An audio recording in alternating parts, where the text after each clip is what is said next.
Hi, I'm Andy from Howard's Peugeot in Taunton, and I'm going to show you around this 2008 SUV in the GT line specification. So this car features Peugeot's grip control, which gives you optimised grip in different conditions such as snow, mud and sand.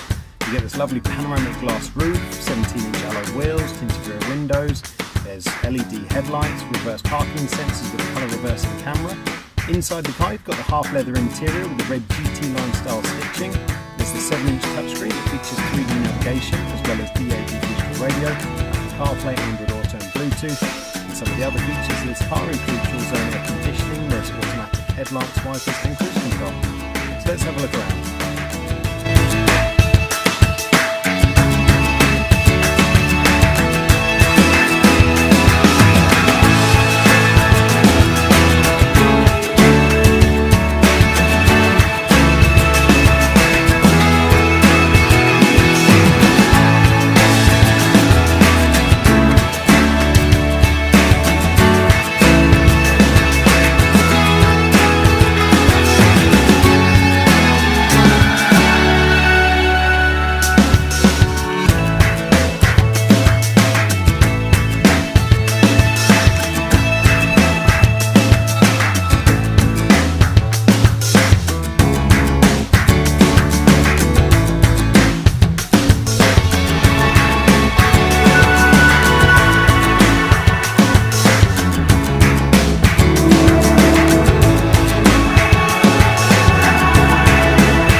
Comes with a 1.6-litre blue HDI engine with 120 horsepower and a 6-speed manual gearbox.